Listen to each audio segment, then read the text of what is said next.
नमस्कार, मैं प्रवीण और आप देख रहे हैं फ्री एजुकेशन पीके। तो गाइस, दुनिया भर की हर बड़ी टेक्निकल कंपनी के सीईओ इंडियंस हैं, जैसे Google, Microsoft, IBM, Mastercard, Adobe, micro technology, NetApp, Arista network और भी बहुत सी कंपनियों के नाम मैं गिना सकता हूं। एक रिपोर्ट की माने तो दुनिया भर की 30% कंपनियों के उच्च पदों पर भारतीय काम करते हैं, जिसमें 12% कंपनियों के सीईओ इंडियंस मूल के होते हैं। यही नहीं, अकेले अमेरिकन स्पेस कंपनी नासा में 36% वैज्ञानिक भारतीय या भारतीय मूल के हैं, जिसमें नासा की चीफ ऑफ स्टाफ भव्यालाल भारती हैं। तो गाइज, इसी कड़ी में एक और इंटरनेशनल टेक कंपनी के सीईओ की लिस्ट में एक और भारतीय का नाम जुड़ चुका है। दुनिया की सबसे बड़ी और popular video streaming platform YouTube के नए सीईओ भारतीय मूल के नील मोहन बन चुके हैं। यूट्यूब की पेरेंट्स कंपनी अल्फ़ाबेट इंक ने 16 फरवरी 2022 को नए सीईओ की नाम की घोषणा की है। कंपनी के पूर्व सीईओ सुशांत बोजोस्की के इस्तीफे के बाद भारतीय मूल के भारतीय अमेरिकी नागरिक नील मोहन को यह जिम्मेदारी सौंपी गई है। आपको बता दें कि नील मोहन यूट्यूब के पहले ऐसे कर्मचारी हैं जिन्होंने प्रमोशन के बाद कंपनी के सीईओ की कमान संभाली है। तो चलिए जानते हैं नील मोहन कौन है। नील मोहन का जन्म भारत के उत्तर प्रदेश राज्य के लखनऊ में 1974 में एक हिंदू परिवार में हुआ। नील मोहन के पिता आदित्य मोहन पहले ही अमेरिका में जॉब करते थे, जिससे वो नील मोहन को अमेरिका ले गए।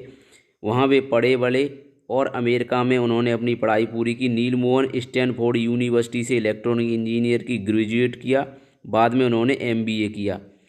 1997 में डबल क्लिक नामक कंपनी में काम किया, जहां उन्होंने कंपनी के निदेशक के रूप में कारोबार संभाला। कंपनी ने उनके कारोबार की क्षमता को देखते हुए 2005 में कंपनी का वाइस प्रेसिडेंट बना दिया गया और 2 साल बाद $30 अरब में डबल क्लिक को गूगल ने खरीद लिया। इस तरह नील मोहन गूगल कंपनी से जुड़ गए।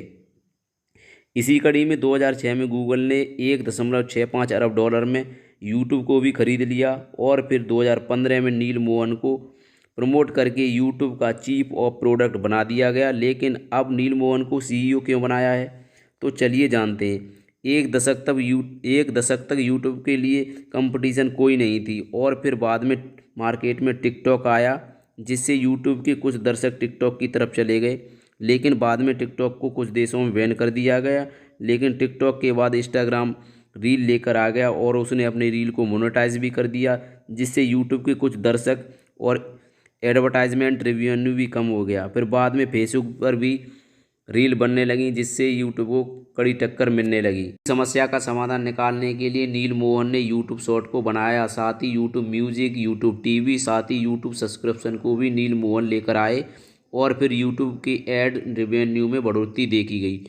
नील मोहन गूगल को 2008 में ज्वाइन किया, जहां उन्होंने 8 साल तक डिस्प्ले और वीडियो एडवर्टाइजमेंट के वाइस प्रेसिडेंट के तौर पर काम किया। ट्विटर के सीईओ पद के लिए भी नील मोहन को मिला था ऑफर।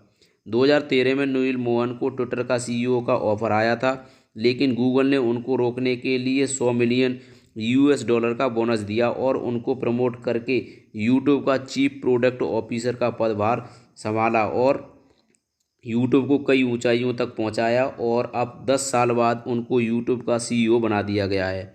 तो वीडियो पूरा देखने के लिए आपका बहुत बहुत धन्यवाद। जल्द मिलता हूं एक और नई वीडियो को लेकर। तब तक के लिए हमारे चैनल को सब्सक्राइब करें और बेल आइकन दबाएं। जय हिंद।